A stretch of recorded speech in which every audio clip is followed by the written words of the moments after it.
I was feeling kinda low, 'cause I knew I had to go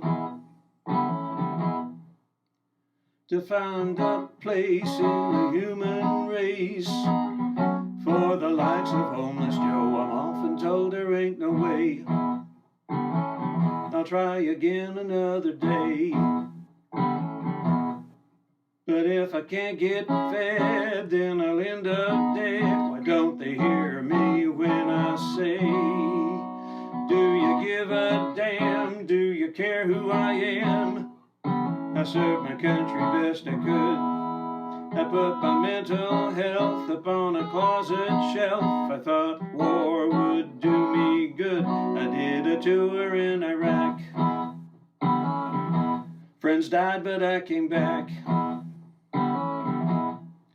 Well, I was battle scarred and my soul was charred. I need some help, man, that's a fact. I was abused for all my life. I've lived a lot of family strife. Been always put to shame, never proud of my name. Words can slash you like a knife. Now I call myself Joe, don't want my past no more. I need to get myself straight. I want to do it right instead of being uptight. I'm not a slave to hate. A fella gave me his guitar. He used to play outside a bar. He said he wasn't that great, and he had found a mate who didn't want it in her car. I learned to play it real well. How much it helps me, time will tell. I know it makes me feel like a person who's real. I can crawl out of my shell. Life's not as bad as I thought, and I'm learning a lot. The sounds are helping me to see. I had been a fool, now natural high's the rule. To play sets my mind free. Dare I say I'm feeling good. I didn't dream I really would. It helps me find my way through another day. Singing brightens up my mood. If you can hear what I can do, you can play some music too. Volunteers are nice, they help you find some spice, teach you things to get you through, and may peace be with you in all the things you do, and may peace be with you in all the things that you do.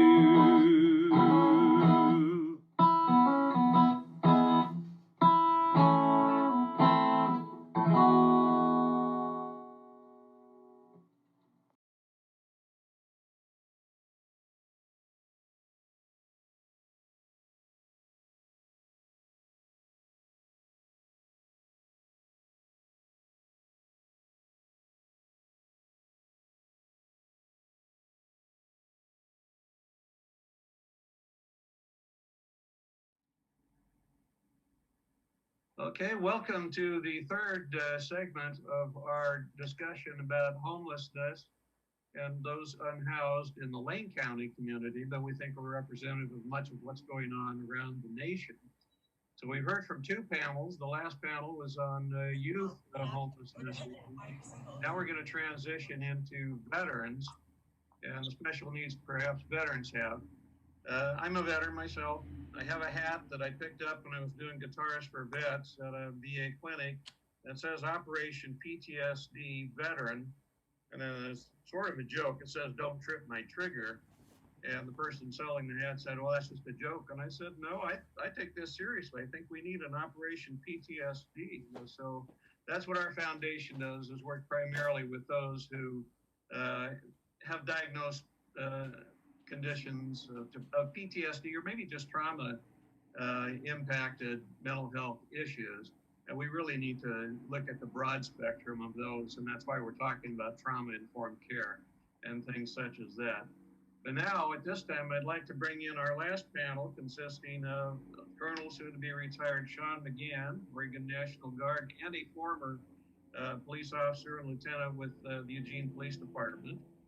Jeff Wolfe, who with St. Vincent de Paul has been a specialist with homeless veteran services, and Jordan Shin, a behavioral health services specialist with HIV Alliance. So I want to welcome our last panel of speakers, and in no particular order, I was thinking we would proceed, but Shin, you sort of have the background that goes back many years with EPD, plus with your Guard experience, been in other countries. So you know the insides and outs from the perspective of the community level and homelessness with Eugene Police Department, and you've seen a lot of the more difficult sides of homelessness. A lot of that, I assume, involves drug issues, and you have several categories of those who are homeless, and I know youth is one you see as a crisis situation. Jeff, you've done a lot of outstanding work, I'm informed, going out into the community to find veterans who qualify for better levels of assistance. We'll have you talk about that. And Jordan, you've been involved more with the behavioral health management and care of those in need. And what I see is just a difficult issue where you have the needs for crisis intervention on the streets, and how do these people so much in need with their mental health issues, how do they find the care that they truly need? So first, let's go to Shin, and I'm going to let you have your 10 minutes to 15 minutes to give your background and what you see as what has generated problems and where we might find solutions, and give you a plug for your future plans to open a home facility for homeless veterans. So take it away, Shin. Okay, hey, great. Thanks, Ron. Appreciate the opportunity to be here today and talk with everyone. I think you gave my background and showed, yeah, I think I'm at T-4 days until I have that RET, or retired, behind the colonel part of it. It doesn't mean I won't be doing anything. A lot like you, definitely a good role model there of staying busy after retirement. So I have had a number of different exposures. Of course, I'm out here right now. I hope the birds and the nature noises are not too loud for everyone. Yeah, I like that view of the mountains. In the the woods of Marcola. But and I'm not doing a PowerPoint presentation, which is very refreshing as well.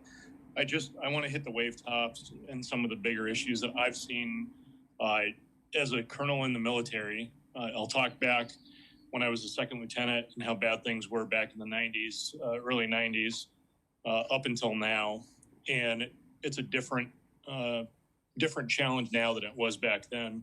In the police department, I started in 92, retired in 2019. So it's been about 2 years, and I had multiple, hundreds, actually thousands of contacts with veterans, many of whom were experiencing homelessness. So I thought back when you asked me to come in here and talk, and one of the classes that we went to in the police department was called Dealing with Veterans. So, when I went to this class, I thought, do we really want to deal with veterans? Is that the appropriate way to talk about interacting with veterans? And I'd really rather much more be interacted with, considered, or communicated with than dealt with. And I think these are all good first steps about how we actually interact with the veteran community. Some of the facts about it, even going through preparing for this, I pulled from a number of different areas, and there's a wide range. You can't say that one is 100% accurate, because I've been on the census before when we do the night. You go out and you do a count in time. I think somebody here can probably help me out with the name on that. But you're talking about when they try to canvass Eugene, Springfield, yep. and find out how many homeless we have. Yeah, and I've been the supervisor, the watch commander on those nights before, and we've actually held back and said, hey, we're not doing any contacts. We're going to kind of allow that to happen and not be really proactively policing those nights to make sure it's as accurate as possible. But for veterans, I was actually shocked as I went through this, even though I've been, as you alluded to, trying to work on starting a veteran house project over in Redmond. For veterans that are experiencing homelessness, it's 2.5 times the national average of homeless. So veterans are overrepresented by 2.5 times, which to me is unbelievable. The number of homeless veterans, so it varies. It's as low, if you want to say low, as 196,000, or all the way up to 500,000, where it says veterans who slept on the street. In Oregon, we're looking at about roughly 1,300, so about 1,300 veterans. Now, whether that number is accurate is definitely debatable, because I've talked to some of the veteran organizations, and that seems very low, given the numbers I've talked about to Central Oregon Veteran Outreach and some of the other areas. So, Sean, does that appear to be a function of their maybe combat experience or their military experience, or why do we find that there's a higher level of veterans going homeless? Yeah, it's a great question, Ron. And the research points to the fact, it literally says that the greatest risk factors for homelessness are a lack of support and social isolation after discharge.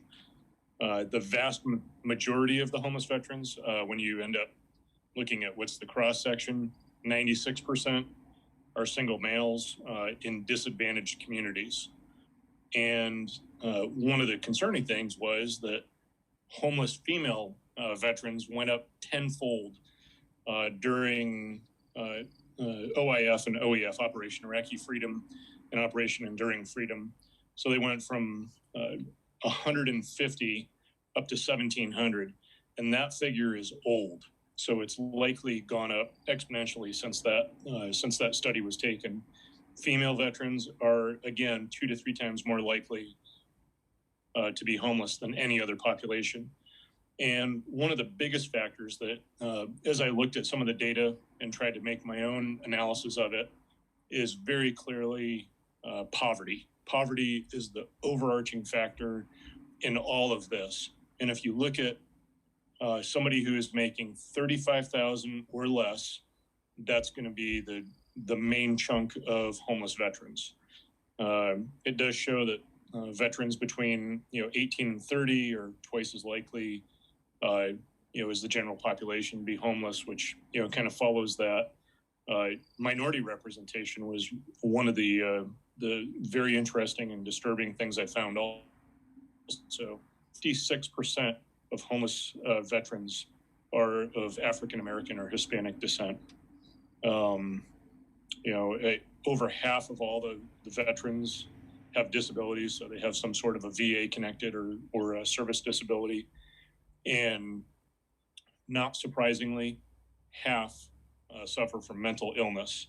So another 2/3 have substance abuse, and then many of those are obviously dual diagnosis. And so the other part that I found out was how long are they homeless? So in the general population, the average time, when I looked that up, is approximately 4 years. For veterans, it's about an extra 2 years. So the average veteran homeless span runs about 6 years on average. And one veteran gave a pretty telling statement when asked, why are you homeless? Well, I can't get a job because I don't have housing.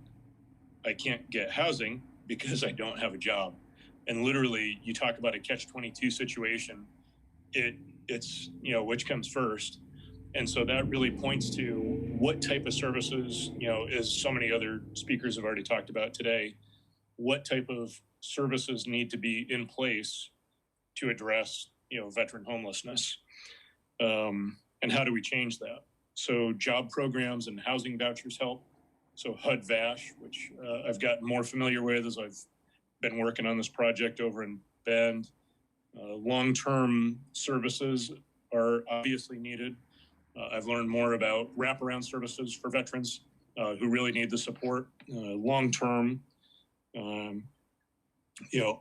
having a mentor is very key. So I saw that firsthand, especially in the police department. We'd have people who we were contacting on a regular basis, taking them to jail. They were having cahoots contacts every day. It was literally, we were spending, as they say, 90% of your time on about 3% of the population. And for the veterans, we started learning that if we got them connected with a service-related disability, if we got them PA, we started making phone calls and doing that work. Cahoots was instrumental. The VA service organization in Lane County, Roseburg VA, we had the 24/7 number. So all those factors really came into play, and we started going about it from a different approach as opposed to just responding and reacting to actually trying to do something about the situation. And then we started getting some community funds where we were able to address some of the times when somebody was in really dire straits. They had gone from a chronic situation to an acute situation. One of those situations I kind of think back on as I look at the time here. I want to make sure I stay within my parameters. So I was a watch commander. We had a disorderly subject. It was up on Highway 99 at one of, I believe St. Vincent will be talking here, our representative shortly, at one of those areas, reported to be an Operation Iraqi Freedom veteran. He was, basically being kicked out, said he'd had a hard time coming back from the war. I had community funds to be able to buy him a hotel, be able to do some of those things. And I did that, bought food, got him a hotel. I reached out to his father to, find out more about this guy who was in his 30s, said he was a sniper. And what his father told me gave me a little bit of a shock, maybe not really too much pause, but said, not only is my son not a veteran, he just got out of prison. So besides feelings of betrayal, and I think we've all seen some videos on stolen valor, I thought of my young officer who also helped change this guy's socks. And he said they were the smelliest feet he'd ever been near in his life. Then the words of my father kind of helped me understand the challenge of, why do we do it? Why do we try to house veterans, homeless families, teens, really because it's the right thing to do.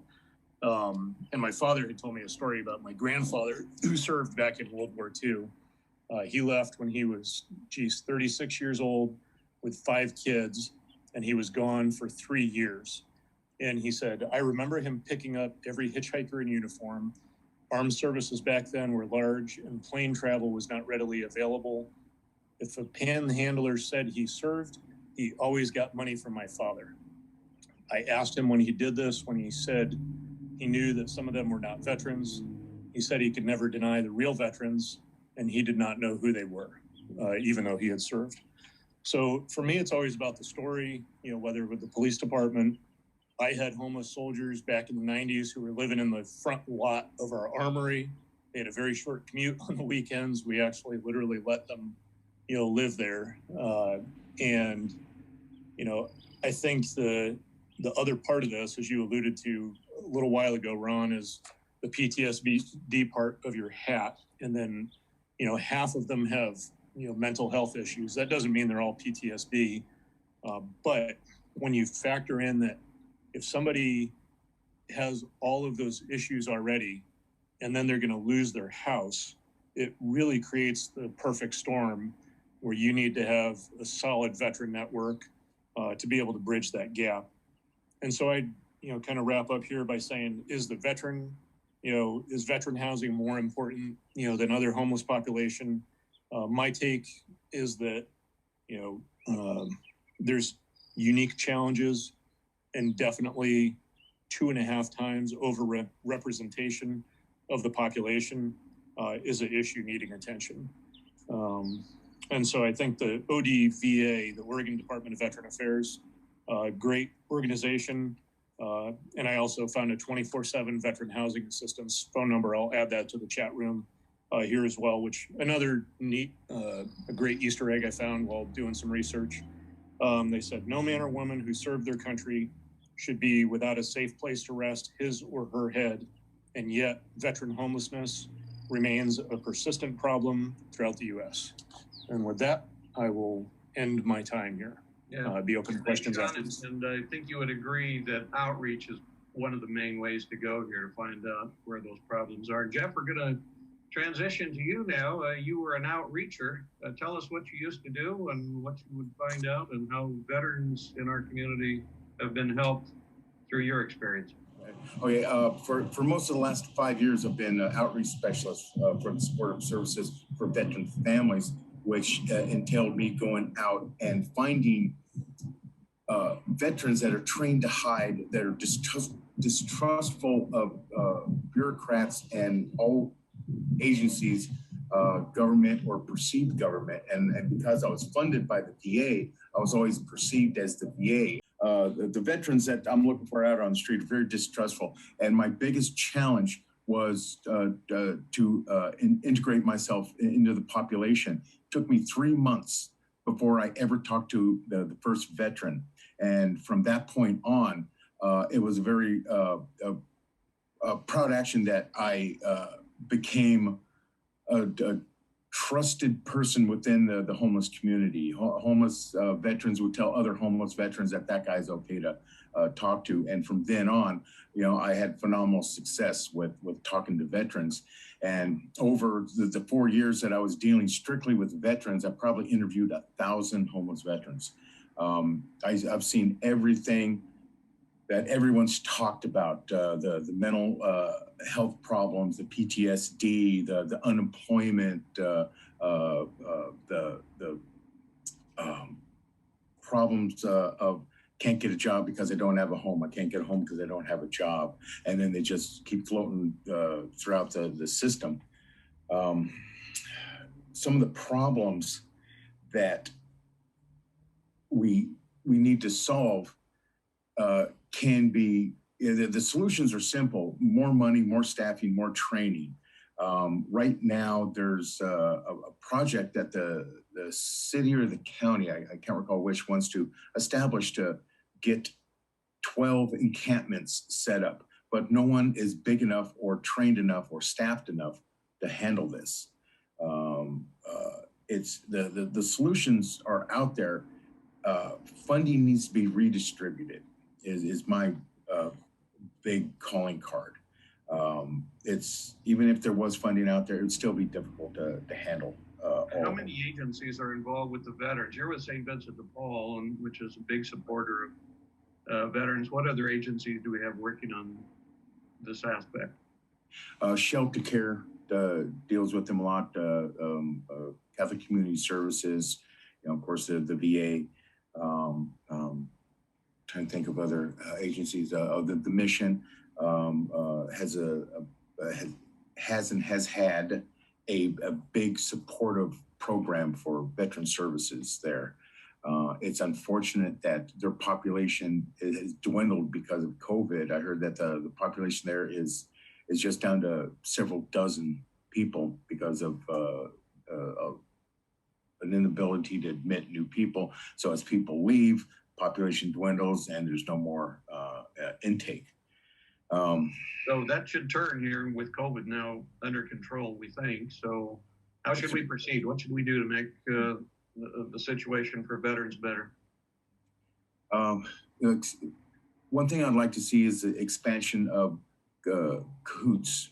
They're being used as a national prototype of a program that really works and should be expanded. That's essentially crisis intervention when there are needs. Yes. Police departments can call them to come and get engaged in the situation and have the person transported if that's needed for a mental health condition. They not only transport them, they'll talk them down, they'll connect with them. They have all aspects of crisis involvement, medical training. I believe they always have a crisis interventionist and a paramedic on the bus at all times. That is such a relief to people out there on the streets rather than someone having the cops called because they're being disruptive. You know, if they're being disruptive and cahoots is called, sometimes they can get a much more appropriate and fruitful result from their situation. I just had a question come in that asks, didn't the cahoots budget just get cut? I'm not aware of that. And with the reputation that they've established and the national attention that they have received, and the situation that we're in, I would be very surprised if that was factual. But you never know in this day and age. I think what is happening with cahoots is that with the services expanding, they're realizing that there's more of a gap between the funding and the services that they're providing. So they have a shortage, but it wasn't cut per se, is my understanding. I could look it up. Yeah, it might be a reallocation or some issue that's associated. I did see an item on that, but well, we'll look into that. I mean, funding is important if we're going to get on top of the problems. Yeah. So Jeff, what's your take on quality of mental health care right now? What's the involvement of the VA clinic, and what else can be done to make sure they stay in a good regimen for mental health purposes? Well, I have seen the expansion of the VA programs increase over the years. When I talk to veterans that have had a bad encounter with the VA, but it was years ago, I remind them this is not your father's VA anymore. There's still long waits and delays in treatment, but it is down to maybe weeks and months rather than years. Are veterans having problems making their appointments or maybe transportation assistance? Yes, I've run across a lot of veterans that have physical disabilities, lack of money, they can't get on the bus. Some of them are not aware that there is a veteran medical transportation program out there. I'm always trying to give that information to anyone to spread the word to others. The medical attention, mental health attention that they get is always quality. Getting to the appointments of, being able to get an appointment is difficult because of the backlog and the lack of staffing. The VA clinic, almost as soon as it was built, the new one out on Chad Drive, that is, almost as soon as it was built, became obsolete because now all of a sudden it's too small again. And it's a giant facility, and which indicates there's just more and more veterans lining up to get the benefits that they deserve. I run across so many that think that they don't deserve it. I wasn't shot. I said, they had other traumatic incidences while deployed, but they weren't shot at. They don't consider themselves veterans because of that. I have spent considerable time convincing a lot of ex-military people that yes, in fact, they are veterans. You sign the paper, you get deployed, even if you were never deployed into a war zone, but you had, a horrible time in the military, and it resulted in a form of whatever level of PTSD, you are in fact a disabled veteran, and you're worthy of seeking these services. Just sometimes getting them to acknowledge that is the problem. When they don't, they just sit out on the streets and spin and spin and spin and increase the problems that get brought down upon them because of it. Jeff, it appeared your role was one to go out and find them, that they're apparently not proactive in trying to arrange for their own help. So you have to go out on the streets and basically seek them out. And where would you find them normally, where you could make that contact for health purposes? One of the biggest and key locations is the Lindholm Service Center out on Highway 99. They provide breakfast and lunch. They provide showers and laundry services. That's the home of the St. Vincent de Paul Social Service Office. I could go there and work the line at the food pantry out back and go through my spiel, and I would get 2 or 3 veterans, per trip. I became so well known there that people would run into veterans and tell them to be down there like on Tuesday mornings when I show up there, and they cluster around. That place was an exceptional, if you don't mind the term, it was an exceptional gold mine to find homeless veterans. Other food pantries were a great place. The Mission, anywhere homeless people congregate, is just a great place to start sifting for veterans. So you would find them and discover probably some of them didn't have the papers they needed, so you'd have to help them get their discharge papers, or many veterans no longer had their DD-214s. One of the most common problems I would run into is theft of everything they owned. They set their backpack down, turn their back, boom, everything's gone. Their phone, their birth certificate, social security card, their driver's license. And the average person has no idea how difficult it is to get a photo ID, because you need a photo ID to get a photo ID. And that is the loop that they run into with that. And we become experts on figuring out what documents a person needs to needs to possess in order to get a photo ID without having a photo ID. I just got a question in from Chris in terms of those who have received discharge under other than honorable conditions are going to have some practical problems getting help as veterans. Is that correct? Not entirely. Basically, if you have better than a dishonorable, you're entitled to benefits. And specifically the SSVF, that was one of our only barriers, was if you were dishonorably discharged, no benefits. But we get all kinds of others, like I said, other than honorable, general, under honorable, and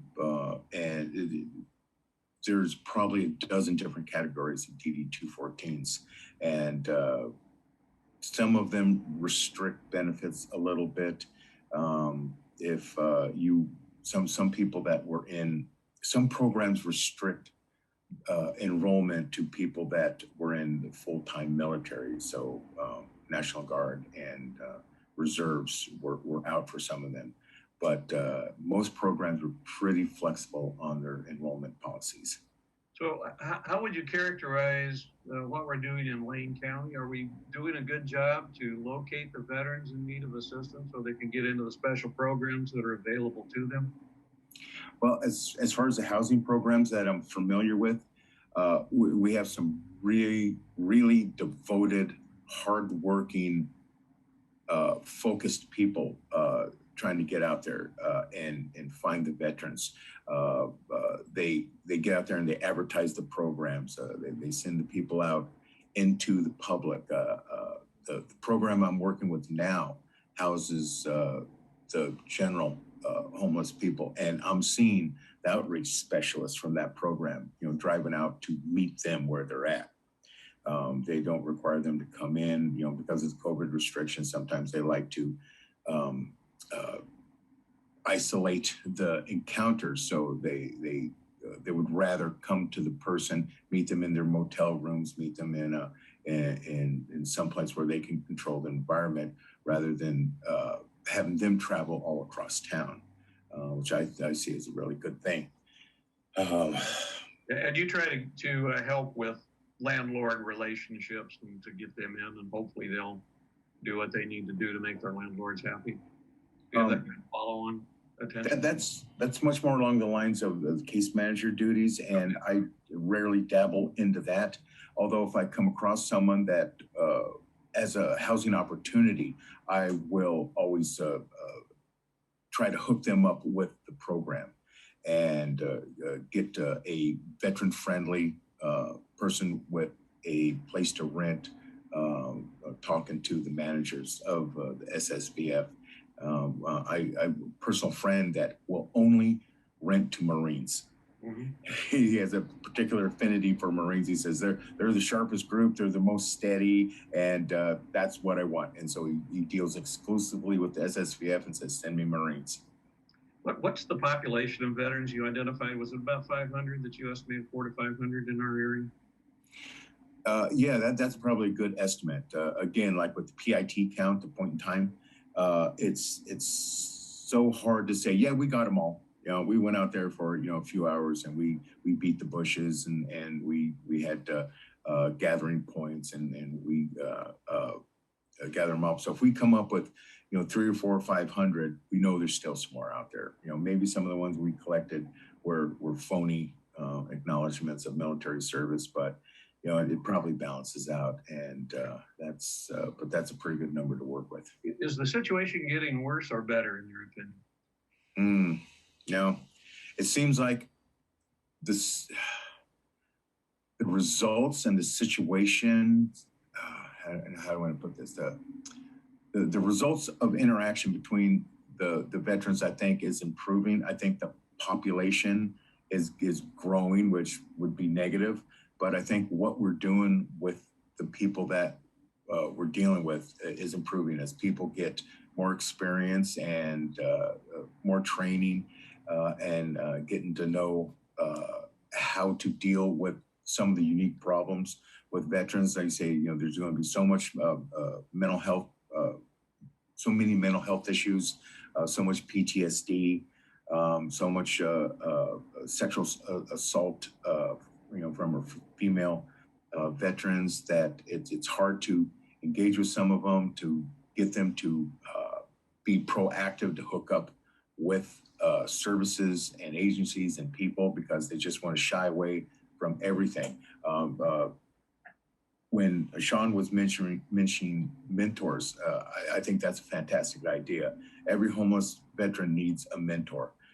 Sometimes just to hold their hand and walk them through a process. There's even times where I get daunted when I have to sign up for something and someone hands me a stack of paperwork.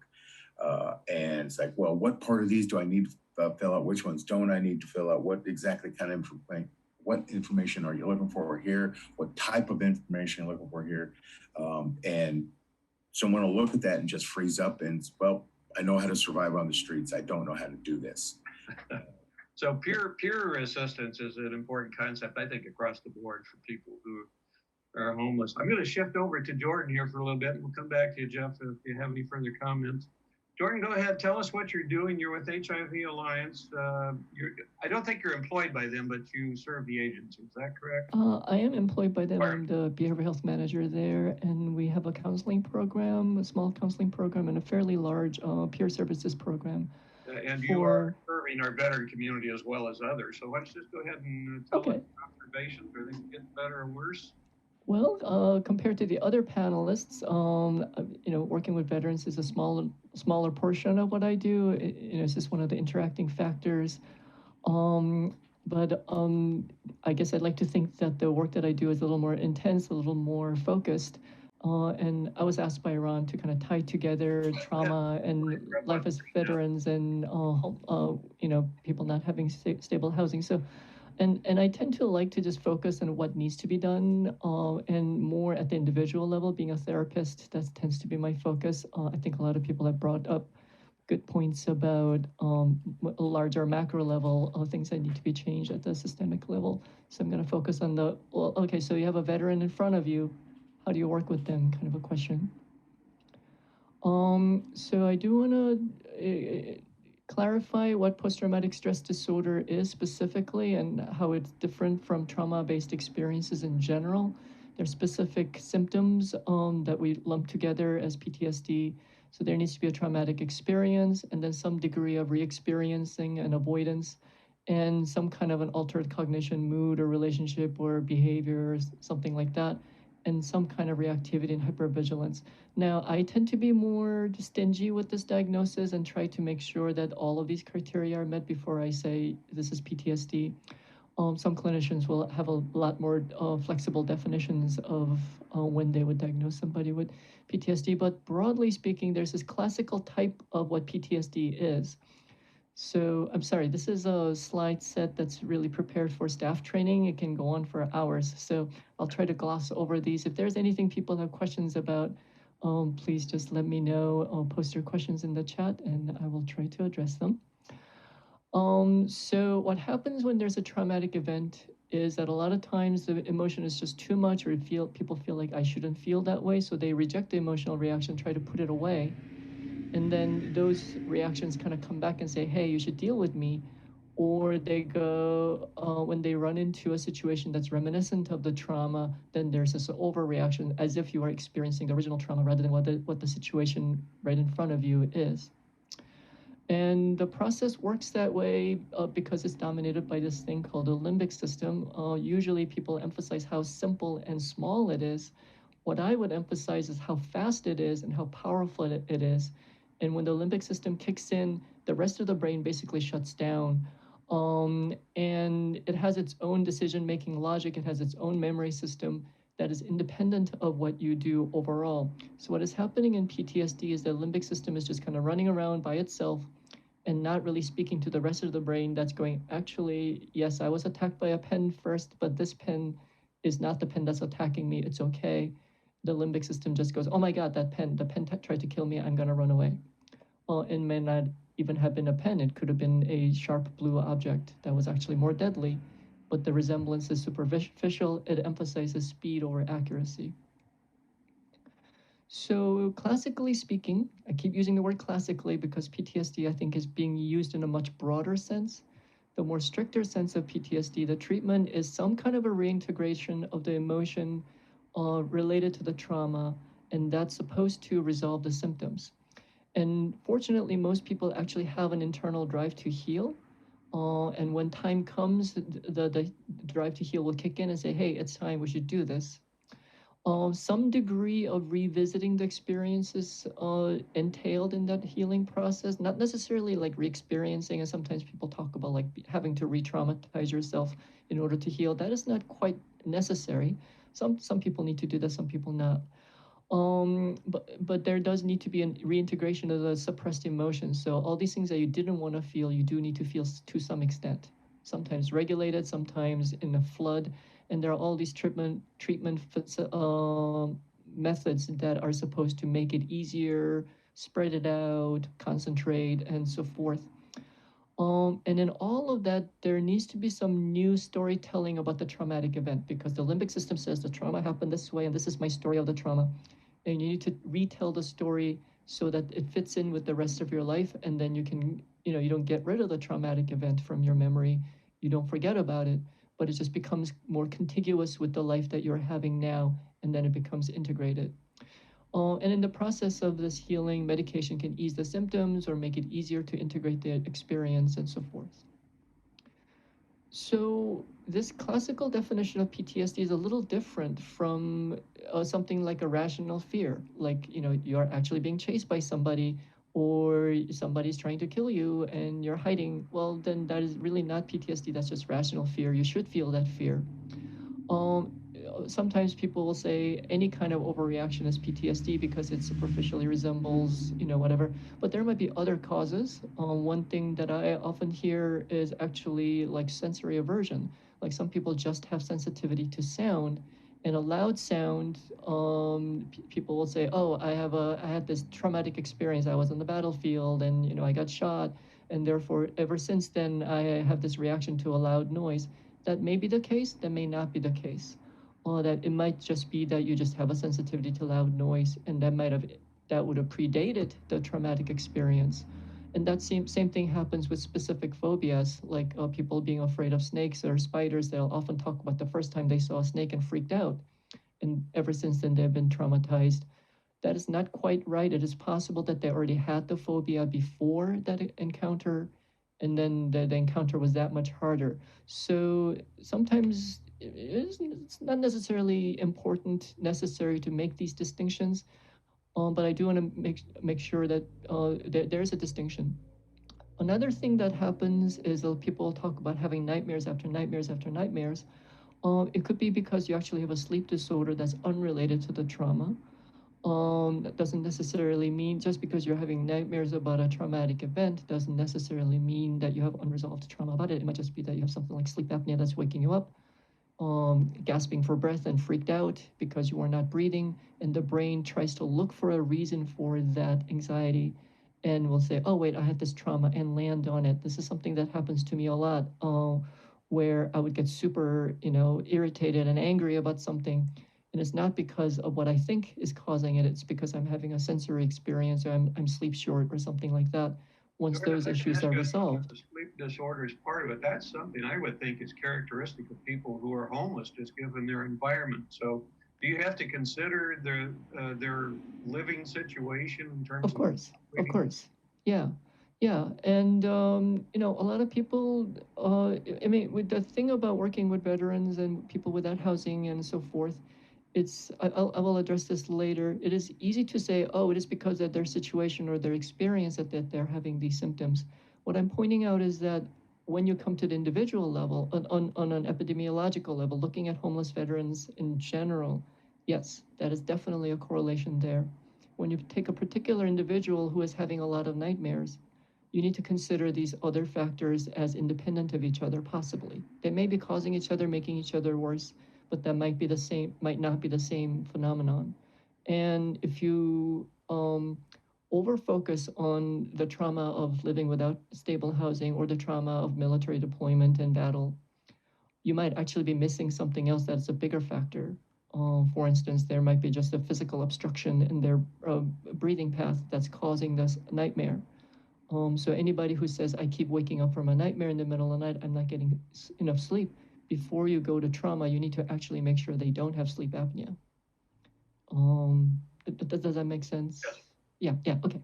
So, and what you'll notice is that what I'm calling classical treatment for PTSD, the integration of the experience, does not resolve these symptoms because these are not caused by a PTSD process. They might be actually caused by by trauma, in that there's some kind of a brain or neural injury. There's some interesting studies about how genetic expression, so it doesn't change the genes, but the way the genes are interpreted can change because of a traumatic experience, and it becomes a chronic issue. Those kinds of things will not respond to the classical treatment for PTSD, and they need to be kind of treated as a separate, independent phenomenon. So people will say, oh, I have depression because I had this trauma. Yes, probably. But sometimes actually it might be that you're depressed and so you're dwelling on the trauma.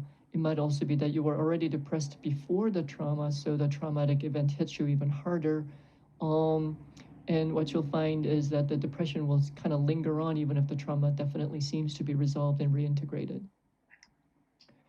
And so this points to the complexities when you're working with an individual veteran. I guess I should have said that, individual veteran, not veterans as a collective.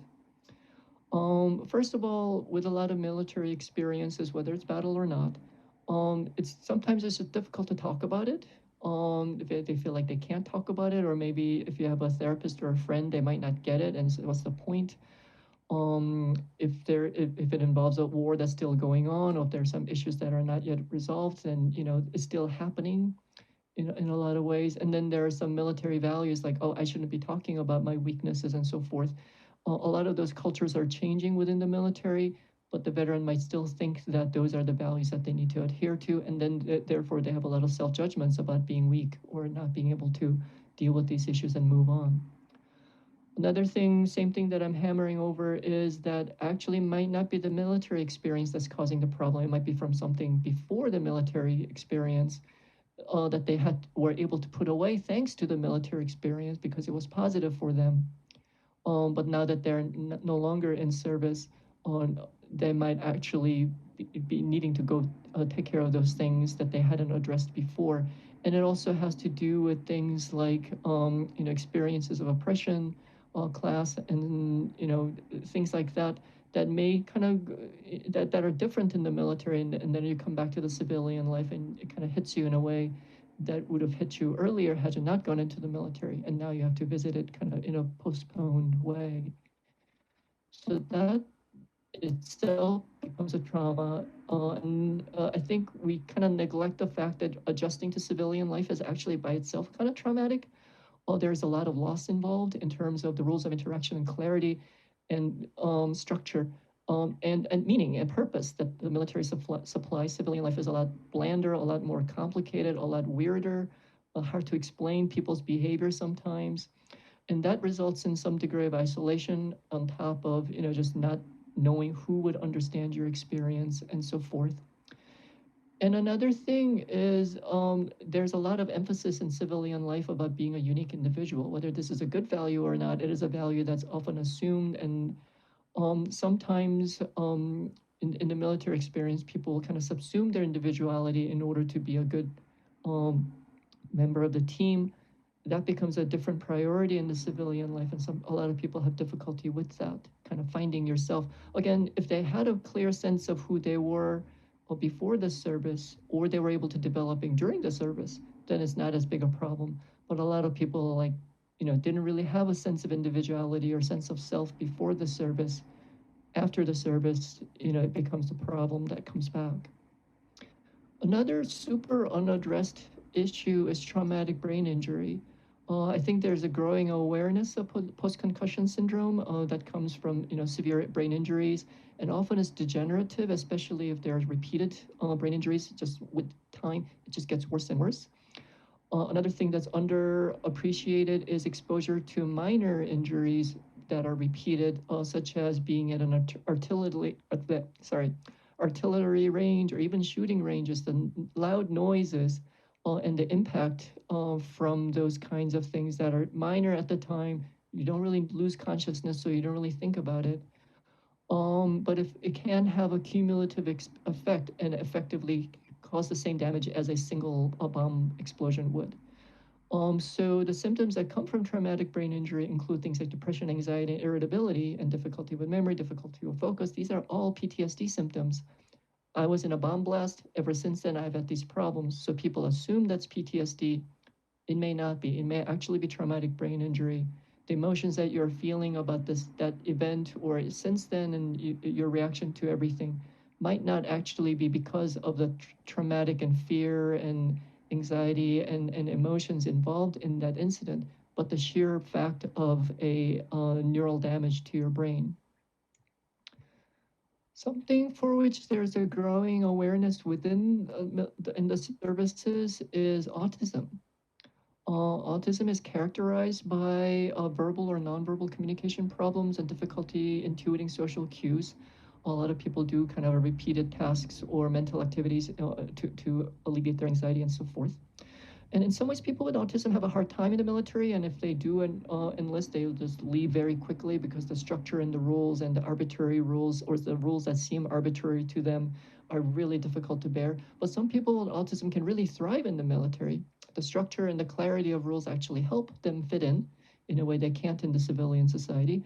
And the expectations are always clear. The rules of engagement are always clear. All of these things that are difficult to intuit in civilian life, in military life, they're all told to you. And also in the military, often there's a task or a skill that you can focus on, and people with autism can, really thrive under that.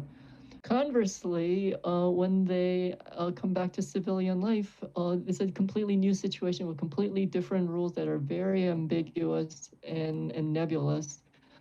Um, and also in civilian life in general demands more flexibility. Like you can't live by the same rule in every situation in civilian life. Like when you're pulled over by a cop, you act very differently from when you are giving a talk, when you're going to work, when you're on a bus stop.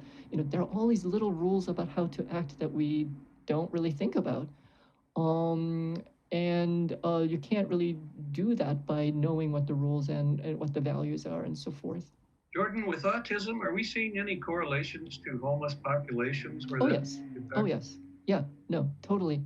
I think a lot of the behaviors that we think of, police shows up and people start doing these things. They're like, why are they doing this? Why can't they change how they're acting? A lot of it is autism, is that it is just difficult to adjust to different situations for people with autism. And usually, with some degree of coaching and just experience, people can learn these social cues.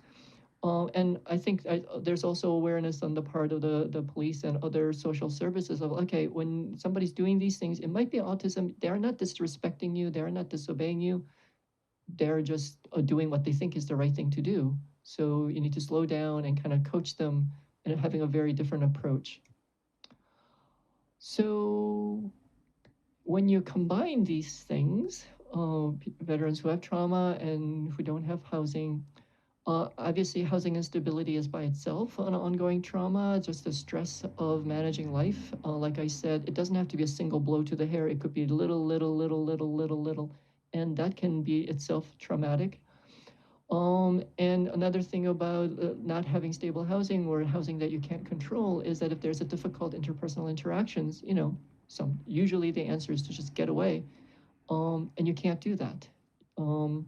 So it's just not just that there are more triggers, but there's no way to get away, and that kind of compounds the trauma that's reminiscent of a lot of the experiences that veterans have, and people with PTSD in general.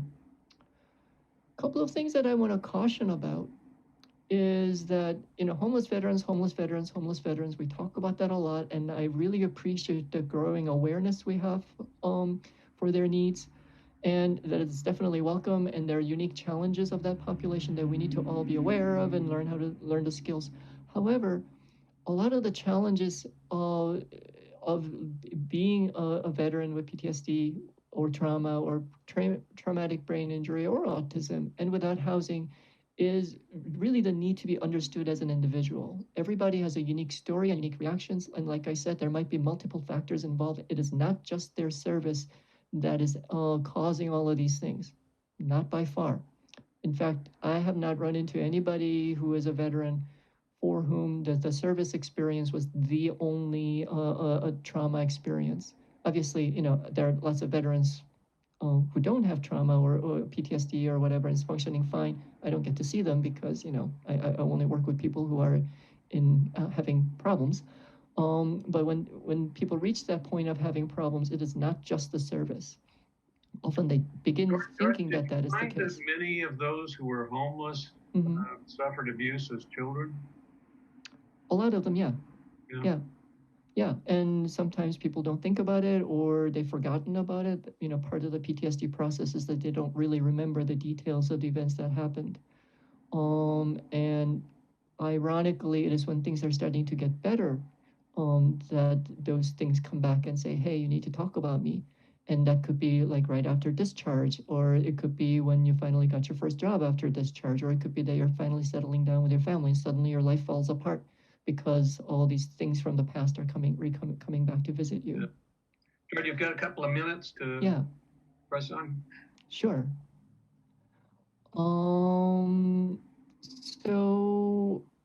And substance use too is very easy to talk about it like as a trope. So I think all of these things have been brought up already, that ultimately what is healing for people with trauma is the relationship. It kind of doesn't matter what's a counselor or a peer or outreach workers or social workers.